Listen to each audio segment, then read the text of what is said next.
घर की चारदीवारी आदमी को सुरक्षा देती है, पर साथ ही उसे एक सीमा में बांधती भी है। स्कूल कॉलेज जहाँ व्यक्ति के मस्तिष्क का विकास करते हैं, वहीं नियम कायदे और अनुशासन के नाम पर उसके व्यक्तित्व को कुंठित भी करते हैं।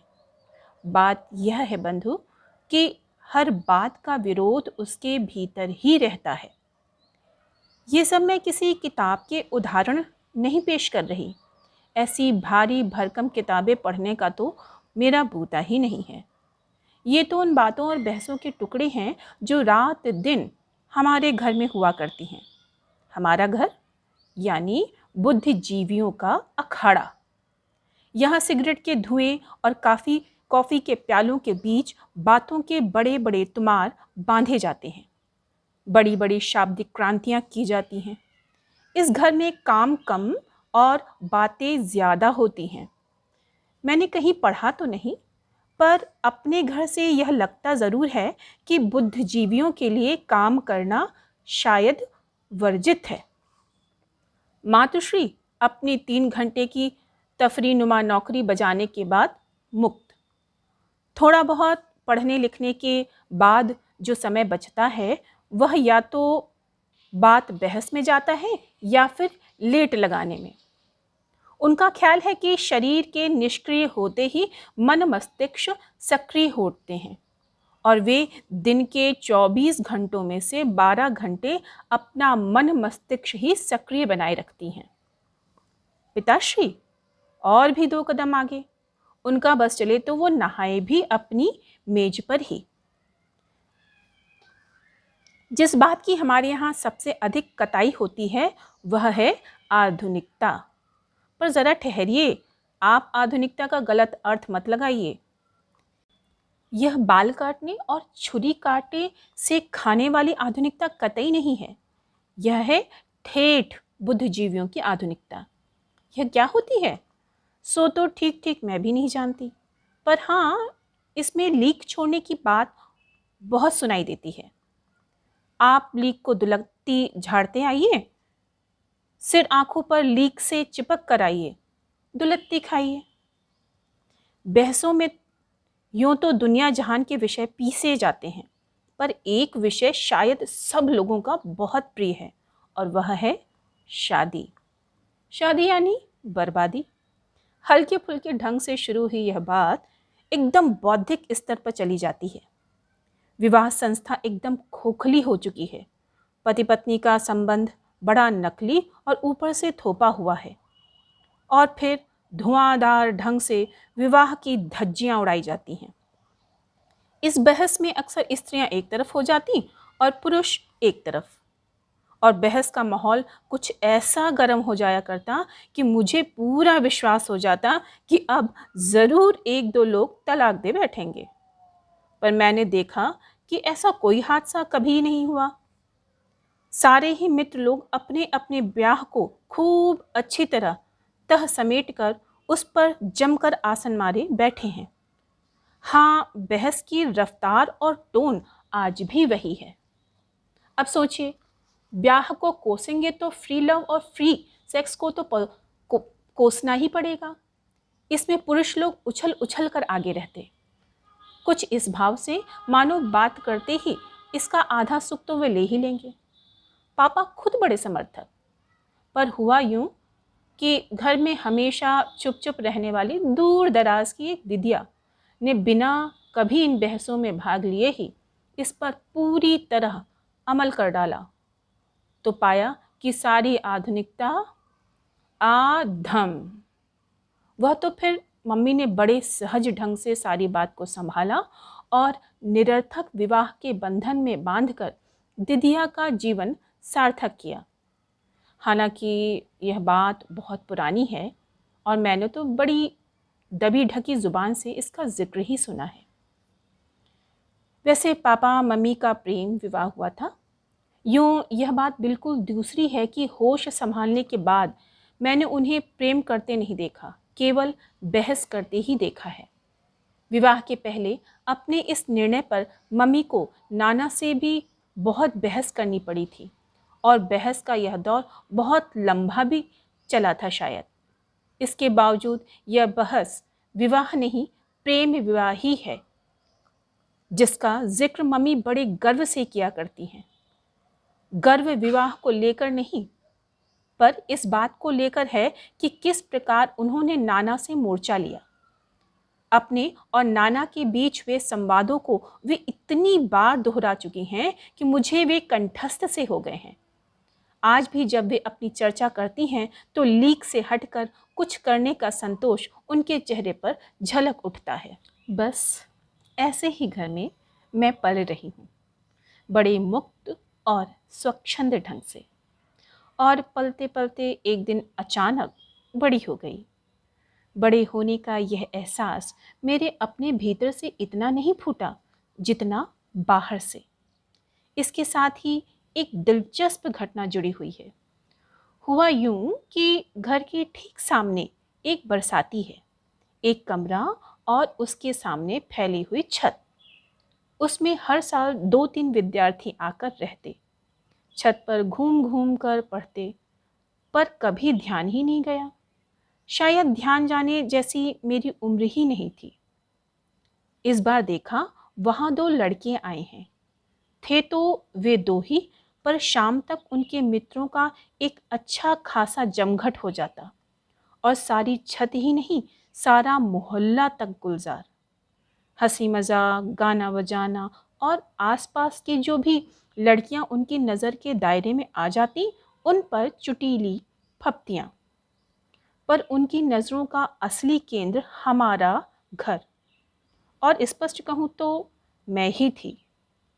बरामदे से निकलकर मैं कुछ भी करूं, उधर से एक ना एक रिमार्क हवा में उछलता हुआ टपकता और मैं भीतर तक थरथरा उठती।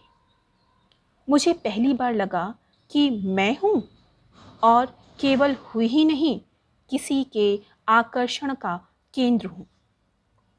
ईमानदारी से कहूँ तो अपने होने का पहला एहसास बड़ा रोमांचक लगा और अपनी ही नज़रों में मैं नई हो उठी, नई और बड़ी। अजीब सी स्थिति थी। जब वे फप्तियां कसते तो मैं गुस्से से भन्ना जाती। हालांकि उनकी फप्तियों में अशिष्टता कहीं नहीं थी तो केवल मन को सहलाने वाली एक चुहल।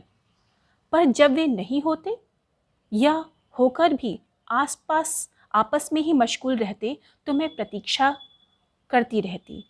एक अनाम सी बेचैनी भीतर ही भीतर कसमसाती रहती। आलम यह है कि हर हालत में ध्यान वहीं अटका रहता और मैं कमरा छोड़कर बरामदे में ही टंगी रहती। पर इन लड़कों के इस हल्ले गुल्ले वाले व्यवहार ने मोहल्ले वालों की नींद ज़रूर हराम कर दी। हमारा मोहल्ला यानी हाथरस, खुर्जा के लालाओं की बस्ती, जिनके घरों में किशोरी लड़कियां थीं, वे बाहें चढ़ा चढ़ा कर दांत और लात तोड़ने की धमकियां दे रहे थे, क्योंकि सबको अपनी लड़कियों का भविष्य खतरे में जो दिखाई दे रहा था। मोहल्ले में इतनी सरगर्मी और मेरे मम्मी पापा को कुछ पता ही नहीं। बात असल में यह है कि इन लोगों ने अपनी स्थिति एक द्वीप जैसी बना रखी है, सबके बीच रहकर भी सबसे अलग। एक दिन मैंने मम्मी से कहा, मम्मी ये जो सामने लड़के आए हैं, जब देखो मुझ पर रिमार्क पास करते हैं, मैं चुपचाप नहीं सुनूंगी, मैं भी यहाँ से जवाब दूंगी। कौन लड़के? मम्मी ने आश्चर्य से पूछा। कमाल है, मम्मी को कुछ पता ही नहीं। मैंने कुछ खीज और पुलक से के मिले जुले स्वर में सारी बात बताई, पर मम्मी पे कोई विशेष प्रतिक्रिया ही नहीं हुई। बताना कौन है ये लड़के? बड़े ठंडे लहजे में उन्होंने कहा। फिर पढ़ने लगी। अपना छेड़ा जाना मुझे जितना सनसनीखेज लग रहा था, उस पर मम्मी की ऐसी उदासीनता मुझे अच्छी नहीं लगी। कोई और माँ होती तो फेंटा कसकर निकल जाती और उनकी 7 पुश्तों को उतार देती, पर माँ पर जैसे कोई असर ही नहीं। दोपहर ढले लड़कों की मजलिस छत पर जमी तो मैंने मम्मी को बताया, देखो ये लड़के हैं जो सारे समय इधर देखते रहते हैं और मैं कुछ भी करूं उस पर फप्तियां कसते हैं। पता नहीं मेरे कहने में ऐसा क्या था कि मम्मी एकटक मेरी ओर देखती रहीं, फिर धीरे से मुस्कुराईं। थोड़ी देर तक छत वाले लड़कों का मुआयना करने के बाद बोली, कल शाम को इन लड़कों को चाय पर बुला लेते हैं और तुमसे दोस्ती करवा देते हैं। तुम इन्हें चाय पर बुलाओगी? मुझे जैसे मम्मी की बात पर विश्वास ही नहीं आ रहा था। हाँ, क्यों, क्या हुआ? अरे यह तो हमारे ज़माने में होता था कि मिल तो सकते नहीं, बस दूर से ही फप्तियाँ कस कस कर तसल्ली करो। अब तो ज़माना बदल गया। मैं तो इस विचार मात्र से ही पुलकित। लगा माँ सचमुच कोई ऊंची चीज़ है। ये लोग हमारे घर आएंगे और मुझसे दोस्ती करेंगे। एकाएक मुझे लगने लगा कि मैं बहुत अकेली हूँ और मुझे किसी की दोस्ती की सख्त आवश्यकता है। इस मोहल्ले में मेरा किसी से विशेष मेलजोल नहीं और घर में केवल मम्मी पापा के ही दोस्त आते हैं। दूसरा दिन मेरा बहुत ही संशय में बीता। पता नहीं मम्मी अपनी बात पूरी भी करती हैं या यूं ही रौ में कह गईं और बात खत्म। शाम को मैंने याद दिलाने के लिए कहा, मम्मी तुम सचमुच ही इन लड़कों को बुलाने जाओगी? शब्द मेरे यही थे, वरना भाव तो था कि मम्मी जाओ ना प्लीज़। और मम्मी सचमुच ही चली गईं। मुझे याद नहीं मम्मी 2-4 बार से अधिक मोहल्ले में किसी के घर गई हूँ। मैं सांस रोक कर उनके लौटने की प्रतीक्षा करती रही। एक विचित्र सी थिरकन मैं अंग प्रत्यंग में महसूस कर रही थी कि कहीं मम्मी साथ ही लेती आईं तो, कहीं वे मम्मी से ही बदतमीजी से पेश आईं तो, पर नहीं, वे ऐसे लगते तो नहीं हैं। कोई घंटे भर बाद मम्मी लौटी, बेहद प्रसन्न। मुझे देखते ही उनकी तो सिट्टी पिट्टी गुम हो गई। उन्हें अभी तक तो लोग अपने अपने घरों से ही उनके लात दांत तोड़ने की धमकी दे रहे थे। मैं सीधे घर ही पहुंच गई, उनकी हड्डी पसली एक करने। पर फिर तो इतनी खातिर की बेचारों ने कि बस। बड़े ही स्वीट बच्चे हैं, बाहर से आए हैं, हॉस्टल में जगह नहीं मिली, इसीलिए कमरा लेकर रह रहे हैं। शाम को जब पापा आएंगे तब बुलवा लेंगे। प्रतीक्षा में समय कितना बोझिल हो जाता है, यह भी मेरा पहला अनुभव था। पापा आए तो मम्मी ने बड़े उमंग कर सारी बात बताई। सबसे कुछ अलग करने का संतोष और गर्व उनकी हर शब्द में से जैसे झलका पड़ रहा था। पापा ही कौन पीछे रहने वाले थे। उन्होंने सुना तो वे भी प्रसन्न। बुलाओ लड़कों को, अरे खेलने खाने दो और मस्ती करने दो बच्चों को। मम्मी पापा को अपनी आधुनिकता तुष्ट करने का एक जोरदार अवसर मिल रहा था। परिचय करवाया और हेलो हाय का आदान प्रदान हुआ। तनु बेटे, अपने दोस्तों के लिए चाय बनाओ। धत तेरे की, मम्मी के दोस्त आए तब भी तनु बेटा चाय बनाए और उसके दोस्त आए तब भी। पर मन मारकर उठी। चाय पानी होता रहा, खूब हंसी मजाक भी चली। वे सफाई पेश कर रहे थे कि मोहल्ले वाले झूठ मूठ ही उनके पीछे पड़े रहते हैं। वे तो ऐसा कुछ भी नहीं करते, जस्ट फॉर फन कुछ कर दिया, वरना इस सबब का कोई मतलब नहीं। पापा ने बढ़ावा देते हुए कहा, अरे इस उम्र में तो यह सब करना ही चाहिए, हमें मौका मिले तो आज भी करने से बाज ना आए। हंसी की एक लहर यहाँ से वहाँ तक दौड़ गई। कोई 2 घंटे बाद वे चलने लगे तो मम्मी ने कहा, देखो इसे अपना ही घर समझो, जब इच्छा हो चले आया करो। हमारी तनु बिटिया को अच्छी कंपनी मिल जाएगी, कभी तुम लोगों से कुछ पढ़ भी लिया करेगी। और देखो, कुछ खाने पीने का मन हुआ करे तो बता दिया करना, तुम्हारे लिए बनवा दिया करूँगी। और वे लोग पापा के खुलेपन और मम्मी की आत्मीयता और स्नेह पर मुग्ध होते हुए चले गए। बस जिससे दोस्ती करवाने के लिए उन्हें बुलाया गया था, वह बेचारी इस तमाशे की मात्र दर्शक भर ही बनी रही। उनके जाने के बाद बड़ी देर तक उनको लेकर ही चर्चा होती रही। अपने घर की किशोरी लड़की को छेड़ने वाले लड़कों को घर बुलाकर चाय पिलाई जाए और लड़की से दोस्ती करवाई जाए, यह सारी बात ही बड़ी थ्रिलिंग और रोमांचक लग रही थी। दूसरे दिन से मम्मी हर आने वाले से इस घटना का उल्लेख करती वर्णन करने में पटु मम्मी नीरस से नीरस बात को भी ऐसा दिलचस्प बना देती हैं। फिर यह तो बात ही बड़ी दिलचस्प थी। जो सुनता वही कहता, वाह, यह हुई ना बात।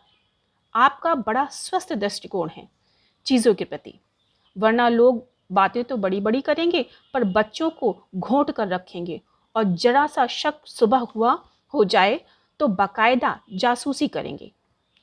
और मम्मी इस प्रशंसा से निहाल होती हुई कहती, और नहीं तो क्या, मुक्त रहो और बच्चों को मुक्त रखो। हम लोगों को बचपन में यह मत करो, यहाँ मत जाओ कह कह कर कितना बांधा गया। हमारे बच्चे तो कम से कम इस घुटन के शिकार ना हो। पर मम्मी का बच्चा उस समय एक दूसरी ही घुटन का शिकार हो रहा था, और वह यह कि जिस नाटक की हीरोइन उसे बनना था उसकी हीरोइन मम्मी बन बैठी। खैर, इस सारी घटना का परिणाम यह हुआ कि उन लड़कों का व्यवहार एकदम ही बदल गया। जिस शराफत को मम्मी ने उन पर लाद दिया उसके अनुरूप व्यवहार करना उनकी मजबूरी बन गया। अब जब भी वे अपनी छत पर मम्मी पापा को देखते तो अदब में लपेट कर एक नमस्कार, और मुझे देखते तो मुस्कान में पलटकर एक हाय उछाल देते। फप्तियों की जगह बाकायदा हमारा वार्तालाप शुरू हो गया, बड़ा खुला और बेझिझक वार्तालाप। हमारे बरामदे और छत में इतना ही फासला था कि जोर से बोलने पर बातचीत की जा सकती थी। हाँ, यह बात ज़रूर थी कि हमारी बातचीत सारा मोहल्ला सुन सकता था, और काफ़ी दिलचस्पी से सुनता था। जैसे ही हम लोग चालू होते, पास पड़ोस की खिड़कियों में 4-6 सिर और धड़ आकर चिपक जाते। मोहल्ले में लड़कियों के प्रेम प्रसंग ना हो ऐसी बात तो नहीं थी। बाकायदा लड़कियों के भागने तक की घटनाएं घट चुकी थी, पर वह सब बड़े गुप्त और छिपे ढंग से होता था। और मोहल्ले वाले जब अपनी पैनी नज़रों से ऐसे किसी रहस्य को नचा नचा कर खूब नमक मिर्च लगाकर इन घटनाओं का यहाँ से वहाँ तक प्रचार करती, कुछ इस भाव से कि अरे, हमने दुनिया देखी है, हमारी आंखों में कोई धूल नहीं झोंक सकता। पर यहाँ स्थिति ही उलट गई थी। हमारा वार्तालाप इतने खुले आम होता कि लोगों को खिड़कियों की ओट में छिप छिप कर देखना सुनना पड़ता था, और सुनकर भी ऐसा कुछ उनके हाथ नहीं लगता था जिससे वे कुछ आत्मिक संतोष पाते। पर बात को बढ़ना था, और बात बढ़ी। हुआ यह कि धीरे धीरे छत की मजलिस मेरे अपने कमरे में जमने लगी। रोज ही कभी 2 तो कभी 3 या 4 लड़के आकर जम जाते, और दुनिया भर के हंसी मजाक और गपशप का दौर चलता। गाना बजाना भी होता और चाय पानी भी। शाम को मम्मी पापा के मित्र आते तो इन लोगों में से कोई ना कोई बैठा ही होता। शुरू में जिन लोगों ने मुक्त रहो और मुक्त रखो की बड़ी प्रशंसा की थी, उन्होंने मुक्त रहने का जो रूप देखा तो उनकी आंखों में भी कुछ अजीब सी शंकाएं तैरने लगी। मम्मी की एकाध मित्र ने दबी जुबान में कहा भी, तनु तो बड़ी फास्ट चल रही है। मम्मी का अपना सारा उत्साह मंद पड़ गया, और लीक से हटकर कुछ करने की थ्रिल पूरी तरह झड़ चुकी थी। अब तो उन्हें इस नंगी सच्चाई को झेलना था कि उनकी निहायत कच्ची और नाजुक उम्र की लड़की 3-4 लड़कों के बीच घिर रही है। और मम्मी की स्थिति यह थी कि वे न इस स्थिति को पूरी तरह स्वीकार कर पा रही थी, और न अपने ही द्वारा बड़े जोश में शुरू किए गए इस सिलसिले को नकार ही पा रही थी। आखिर एक दिन उन्होंने मुझे अपने पास बिठाकर कहा, तनु बेटे, ये लोग रोज़ रोज़ यहाँ आकर जम जाते हैं। आखिर तुमको पढ़ना लिखना भी तो है। मैं तो देख रही हूँ कि इस दोस्ती के चक्कर में तेरी पढ़ाई लिखाई सब चौपट हुई जा रही है। इस तरह तो यह सब चलेगा नहीं। रात को पढ़ती तो हूँ, लापरवाही से मैंने कहा। खाक पड़ती है रात को, समय ही कितना मिलता है। और फिर यह रोज़ रोज़ की धमा चौकड़ी मुझे वैसे भी पसंद नहीं। ठीक है, 4-6 दिन में कभी आ जाएं, गपशप कर ली, पर यहाँ तो एक ना एक रोज़ ही डटा रहता। मम्मी के स्वर में आक्रोश का पुट गहराता जा रहा था। मम्मी की यह टोन मुझे अच्छी नहीं लगी, पर मैं चुप। तू तो उनसे बहुत खुल गई है, कह दे कि वो लोग भी बैठकर पढ़ें और तुझे भी पढ़ने दें, और तुझसे ना कहा जाए तो मैं कह दूंगी। पर किसी के कहने की नौबत नहीं आई।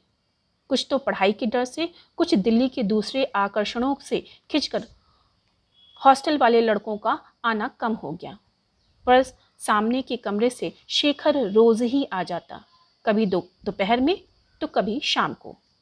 3-4 लोगों की उपस्थिति में उसकी जिस बात पर मैंने ध्यान नहीं दिया, वही बात अकेले में सबसे अधिक उजागर होकर आई। वह बोलता कम था, पर शब्दों के परे बहुत कुछ कहने की कोशिश करता था, और एकाएक ही मैं उसकी अनकही भाषा समझने लगी थी।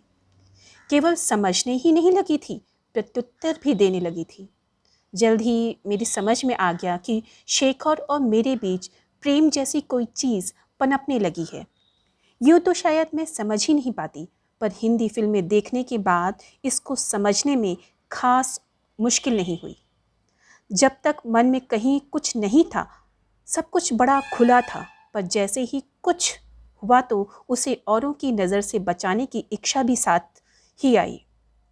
जब कभी दूसरे लड़के आते तो सीढ़ियों से ही शोर करते आते, ज़ोर ज़ोर से बोलते, लेकिन शेखर जब भी आता रेंगता हुआ आता और फुसफुसा कर हम बातें करते। वैसे बातें बहुत ही साधारण होती थी, स्कूल की, कॉलेज की, पर फुसफुसा कर करने में ही वे कुछ विशेष लगती थी। प्रेम को कुछ रहस्यमय, कुछ गुपचुप बना दो तो बड़ा थ्रिलिंग हो जाता है, वरना तो एकदम सीधा सपाट। पर मम्मी के पास घर और घर वालों के हर सदस्य को जान लेने की एक छठी इंद्रिय है, और जिससे पापा भी काफ़ी त्रस्त रहते हैं। उससे उन्हें यह सब समझने में ज़रा भी देर नहीं लगी।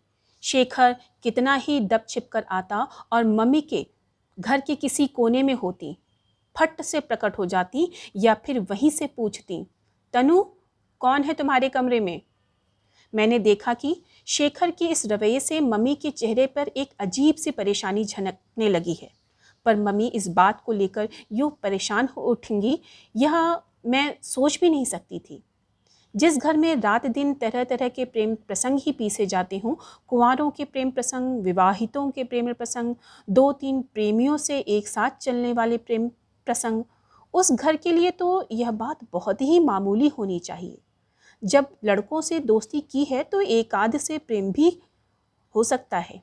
मम्मी ने शायद समझ लिया था कि यह सारी स्थिति आजकल की कलात्मक फिल्मों की तरह चलेगी, जिनके वे बड़ी प्रशंसक और समर्थक हैं, पर जिनमें शुरू से ही लेकर आखिरी तक कुछ भी सनसनीखेज घटता ही नहीं। जो भी हो, मम्मी की इस परेशानी ने मुझे भी कहीं हल्के से विचलित ज़रूर कर दिया। मम्मी मेरी माँ ही नहीं, मित्र और साथिन भी हैं। 2 घनिष्ठ मित्रों की तरह ही हम दुनिया जहान की बातें करते, हंसी मजाक करते। मैं चाहती थी कि वे इस बारे में भी कोई बात करें, पर उन्होंने कोई बात नहीं की। बस जब शेखर आता तो वे अपनी स्वभावगत लापरवाही छोड़कर बड़े सहज भाव से मेरे कमरे में इर्द गिर्द ही मंडराती रहती। एक दिन मम्मी के साथ बाहर जाने के लिए मैं नीचे उतरी तो दरवाजे पर ही पड़ोस की एक भद्र महिला टकरा गई। नमस्कार और कुशल क्षेम के आदान प्रदान के बाद वे बात के असली मुद्दे पर आईं। ये सामने की छत वाले लड़के आपके रिश्तेदार हैं क्या? नहीं तो? अच्छा, शाम को रोज़ ही आपके घर पे बैठे रहते हैं, तो सोचा आपके ज़रूर कुछ लगते होंगे। तनु के दोस्त हैं। मम्मी ने कुछ लापरवाही और निसंकोच भाव से यह वाक्य उछाला कि वे बेचारी तीर निशाने पर ना लगने का गम लिए ही लौट गईं। वे तो लौट गईं, पर मुझे लगा कि इस बात का सूत्र पकड़कर ही मम्मी अब ज़रूर मेरी थोड़ी धुनाई कर देंगी। कहने वाली का तो कुछ ना बना, पर मेरा कुछ बिगाड़ने का हथियार तो मम्मी के हाथ में आ ही गया। बहुत दिनों से उनके अपने मन में भी कुछ उमड़ घुमड़ तो रहा ही है, पर मम्मी ने इतना ही कहा, लगता है इनके अपने घर में कोई धंधा नहीं, जब देखो दूसरे के घर में चोंच गड़ाए रहती हैं। मैं आश्वस्त ही नहीं हुई, बल्कि मम्मी की ओर से हरा सिग्नल समझकर मैंने अपनी रफ्तार को कुछ और तेज कर दिया, पर इतना ज़रूर किया कि शेखर के साथ 3 घंटों में से 1 घंटा ज़रूर पढ़ाई में गुजारती। वह बहुत मन लगाकर पढ़ाता और मैं बहुत मन लगाकर पढ़ती। हाँ, बीच बीच में वह कागज़ की छोटी छोटी पर्चियों पर कुछ ऐसी पंक्तियाँ लिखकर थमा देता कि मैं भीतर तक झंझना जाती। उसके जाने के बाद भी उन पंक्तियों के वे शब्दों के पीछे के भाव मेरी रग रग में सनसनाते रहते और मैं उन्हीं में डूबी रहती। मेरे भीतर अपनी ही एक दुनिया बनती जा रही थी, बड़ी भरी पूरी और रंगीन। आजकल मुझे किसी की ज़रूरत ही महसूस नहीं होती। लगता जैसे मैं अपने में ही पूरी हूँ। हमेशा साथ रहने वाली मम्मी भी आउट होती जा रही हैं और शायद यही कारण है कि इधर मैंने मम्मी पर ध्यान देना ही छोड़ दिया है। रोज़मर्रा की बातें तो होती, पर केवल बातें ही होती, उसके परे कहीं कुछ नहीं। दिन गुजरते जा रहे थे और मैं अपने में ही डूबी अपनी दुनिया में और गहरे धंसती जा रही थी, बाहर की दुनिया से एक तरह से बेखबर सी। एक दिन स्कूल से लौटी, कपड़े बदले, शोर शराबे के साथ खाना मांगा, मीन मेख के साथ खाया और जब कमरे में घुसी तो मम्मी के लेटे लेटे ही मम्मी ने बुलाया, तनु इधर आओ। पास आई तो पहली बार ध्यान गया कि मम्मी का चेहरा तमतमा रहा है। मेरा माथा ठनका। इन्होंने साइड टेबल पर से एक किताब उठाई और उसमें से कागज़ की 5-6 पर्चियाँ निकाल कर सामने कर दी। तौबा! मम्मी के कुछ पढ़ने का था तो जाते समय उन्हें अपनी किताब दी गई थी। गलती से शेखर की लिखी पर्चियाँ उसी में रह गई। तो इस तरह से चल रही है शेखर और तुम्हारी दोस्ती? यही पढ़ाई होती है यहाँ बैठकर? यही सब करने के लिए आता है वह यहाँ? मैं चुप। जानती हूँ गुस्से में मम्मी को जवाब देने से बढ़कर मूर्खता और कोई नहीं। तुमको छूट दी, आज़ादी दी, पर इसका यह मतलब तो नहीं कि तुम इसका नाजायज़ फ़ायदा उठाओ। मैं फिर चुप। बित्ते भर की लड़की और करतब देखो तो इनके, जितनी छूट दो उतने ही पैर पसारते जा रहे हैं इनके। एक झापड़ दूंगी तो सारा रोमांस झड़ जाएगा 2 मिनट में। इस वाक्य पर मैं एकाएक तिलमिला उठी, तमक कर नज़र उठाई और मम्मी की तरफ देखा, पर यह क्या? यह तो मेरी मम्मी नहीं है। ना यह तेवर मम्मी का है और ना यह भाषा।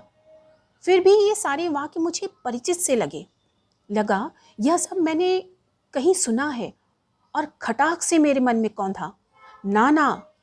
पर नाना को मरे तो कितने साल हो गए, ये फिर जिंदा कैसे हो गए? और वह भी मम्मी के भीतर, जो होश संभालने के बाद हमेशा उनसे झगड़ा ही करती रही, उनकी हर बात का विरोध ही करती रही। मम्मी का नानाई लहजे वाला भाषण काफ़ी देर तक चालू रहा, पर यह सब मुझे कहीं से भी छू नहीं रहा था। बस कोई बात झकझोर रही थी, तो यही कि मम्मी के भीतर नाना कैसे आगे बैठे। और फिर घर में एक विचित्र सा तनावपूर्ण मौन छा गया, खासकर मेरे और मम्मी के बीच। नहीं, मम्मी तो घर में रही ही नहीं, मेरे और नाना के बीच। मैं मम्मी को अपनी बात समझा भी सकती हूँ, उनकी बात समझ भी सकती हूँ, पर नाना, मैं तो इस भाषा से भी अपरिचित हूँ और इस तेवर से तो बात करने का प्रश्न ही नहीं उठता। पापा ज़रूर मेरे दोस्त हैं, पर बिल्कुल दूसरी तरह के। शतरंज खेलना, पंजा लड़ाना और फरमाइश मम्मी पूरे ना करे तो उनसे पूरी करवा लेना।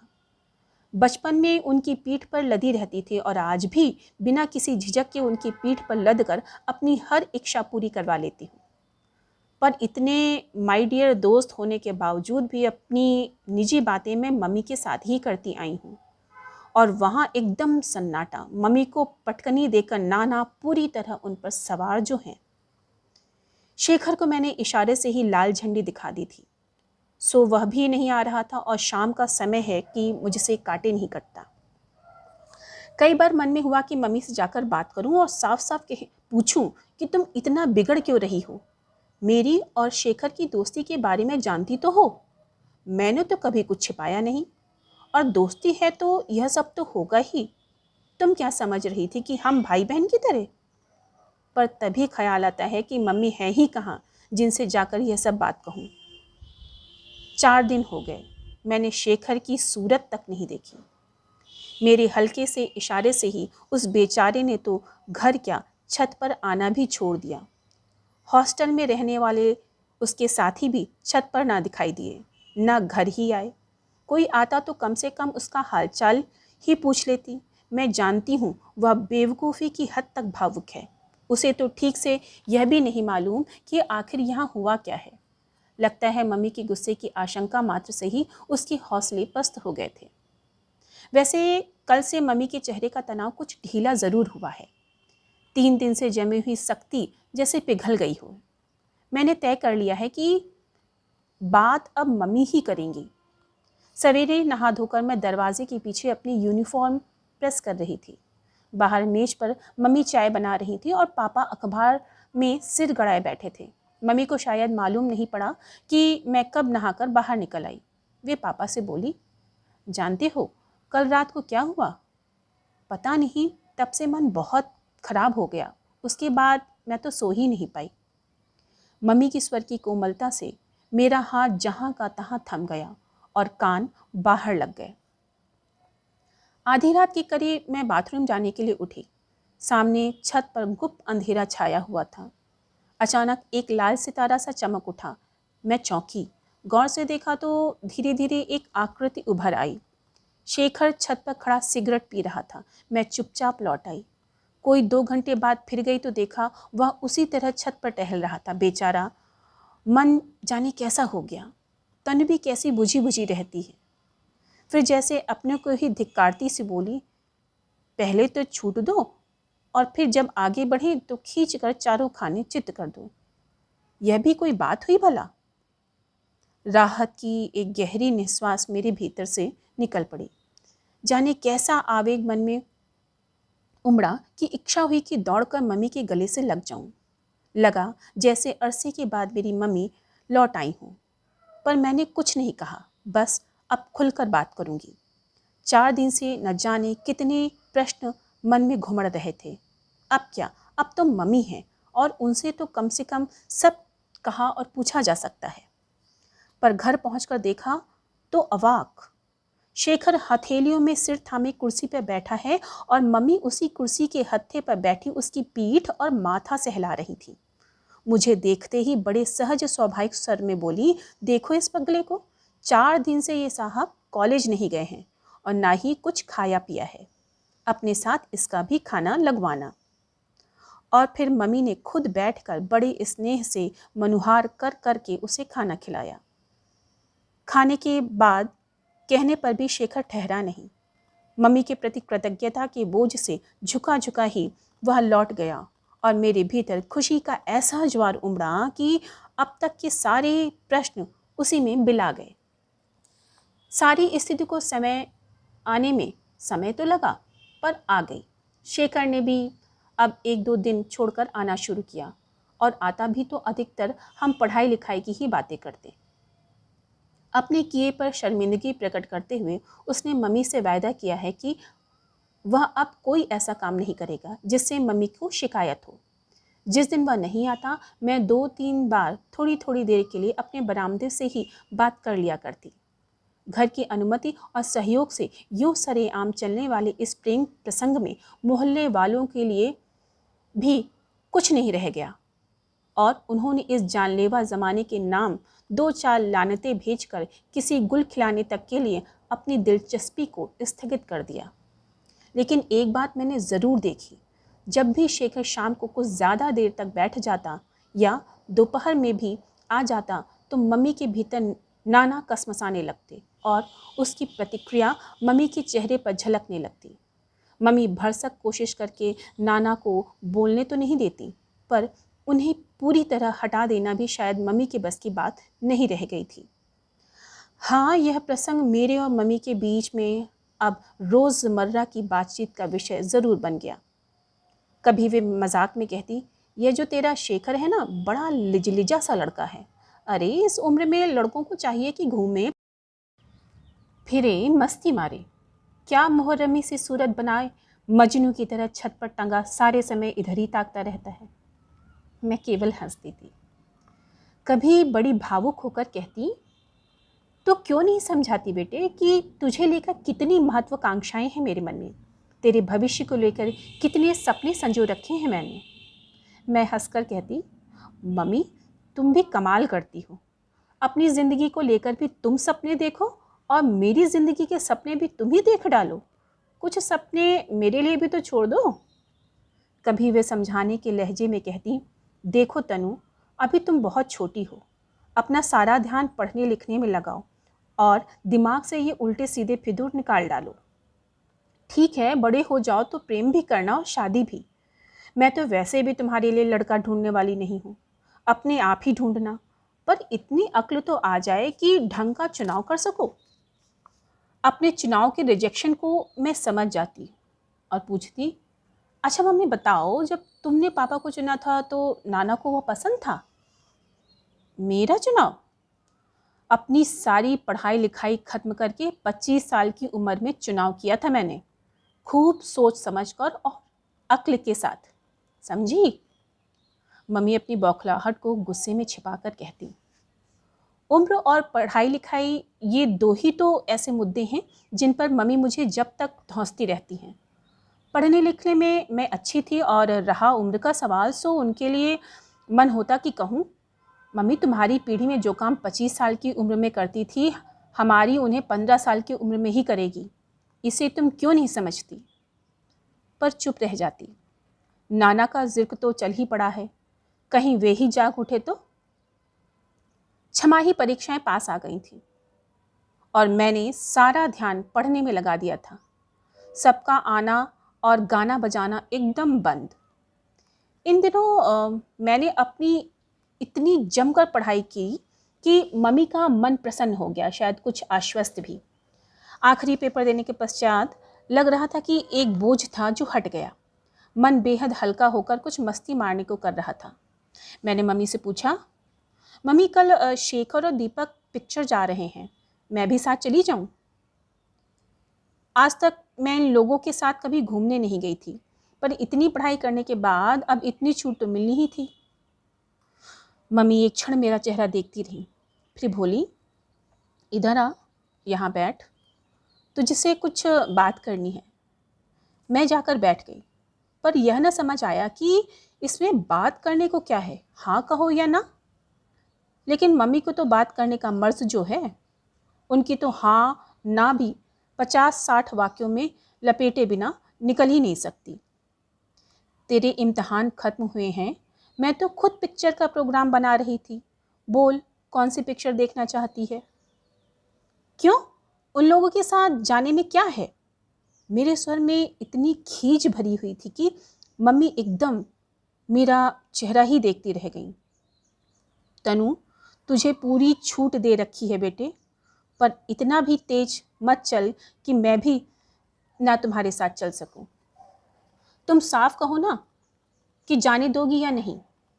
बेकार की बातें मैं भी कल साथ चल सकूं, तुम्हारे साथ चल सकने की बात भला कहाँ से आ गई? मम्मी ने पीठ सहलाते हुए कहा, साथ तो चलना ही पड़ेगा, कभी औंधे मुँह गिरी तो कोई उठाने वाला भी तो चाहिए ना। मैं समझ गई कि मम्मी नहीं जाने देंगी, पर इस तरह प्यार से मना करती हैं तो झगड़ा भी तो नहीं कर सकते। बहस करने का सीधा सा मतलब है कि उनका बघारा हुआ दर्शन सुनो, यानी 50 मिनट की एक क्लास। पर मैं कतई नहीं समझ पाई कि जाने में आखिर हर्ज क्या है। हर बात में नानुकुर। कहाँ तो कहती थी कि बचपन में यह मत करो, यहाँ मत जाओ कहकर हमको बहुत डांटा गया था, और अब वही सब कर रही हैं। देख लिया इनकी बड़ी बड़ी बातों को। मैं उठी और दंदनाती हुई अपने कमरे में आ गई। हाँ, एक वाक्य ज़रूर थमा गई, मम्मी जो चलेगा वह गिरेगा भी, और जो गिरेगा वह उठेगा भी, और खुद ही उठेगा, उसे किसी की ज़रूरत नहीं है।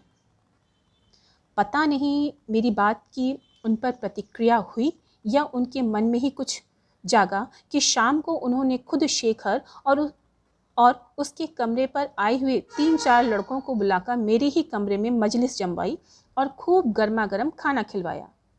कुछ ऐसा रंग जमा कि मेरा दोपहर वाला आक्रोश धुल गया।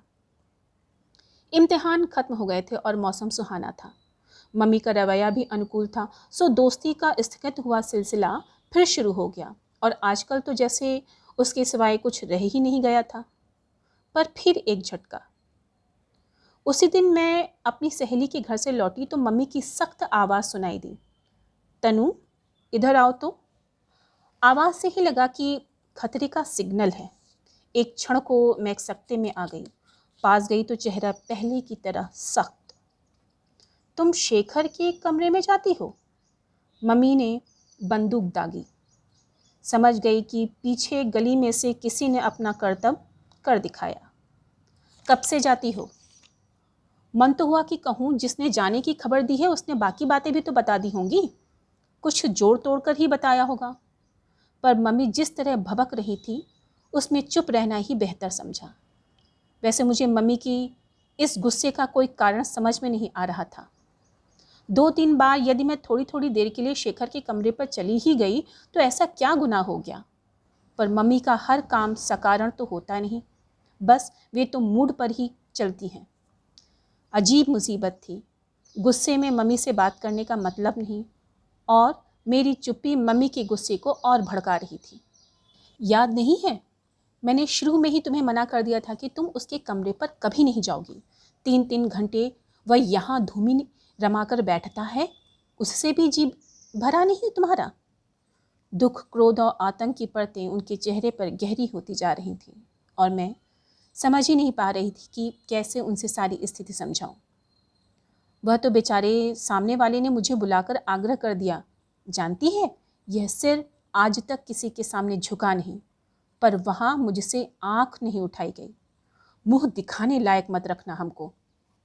सारी गली में थू थू हो रही है, नाक कटा कर रख दी। गजब, इस बार तो सारा मोहल्ला ही बोलने लगा मम्मी के भीतर से। आश्चर्य है कि जो मम्मी आज तक अपने आसपास से बिल्कुल कटी हुई थी, जिसका मजाक ही उड़ाया करती थी, आज कैसे उसके सुर में सुर मिलाकर बोल रही हैं। मम्मी का भाषण बदस्तूर चालू, पर मैंने तो अपने कान के स्विच ही ऑफ कर लिए। जब गुस्सा ठंडा होगा, मम्मी अपने में लौट आएंगी, तब समझा दूंगी। मम्मी, इस छोटी सी बात को तुम नाहक कितना तूल दे रही हो।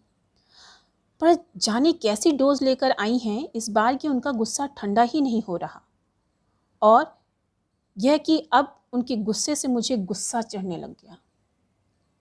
फिर घर में एक अजीब सा तनाव बढ़ गया। इस बार मम्मी ने शायद पापा को भी सब कुछ बता दिया है।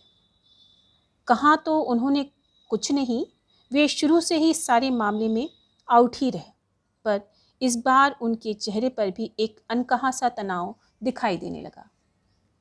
कोई 2 महीने पहले जब इस तरह की घटना हुई थी तो मैं भीतर तक सहम गई थी, पर इस बार मैंने तय कर लिया है कि इस सारे मामले में मम्मी को यदि नाना बनकर ही व्यवहार करना है तो मुझे भी फिर मम्मी की तरह ही मोर्चा लेना होगा उनसे, और मैं ज़रूर लूँगी। दिखा तो दूँ कि मैं तुम्हारी ही बेटी हूँ और तुम्हारे ही नक्शे कदम पर चली हूँ।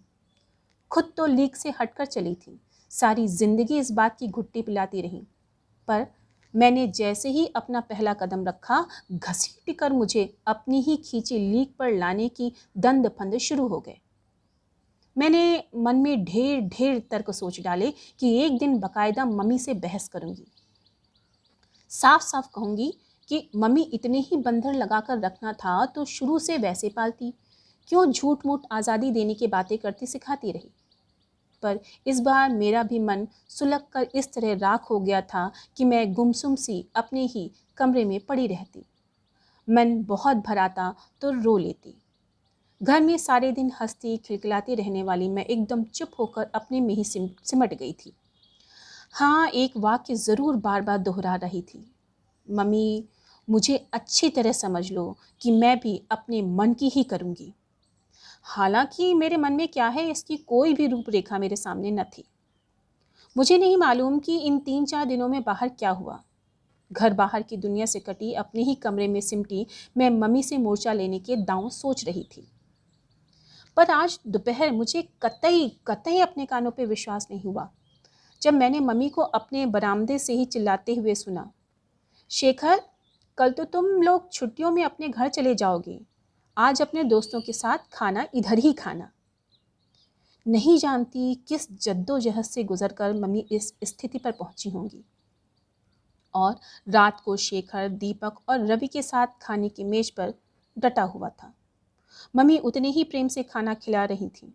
पापा वैसे ही खुले ढंग से मजाक कर रहे थे, मानो बीच में कुछ घटा ही ना हो। अगल बगल की खिड़कियों में 2-4 सिर चिपके हुए थे। सब कुछ पहले की तरह बहुत सहज, स्वाभाविक हो उठा था।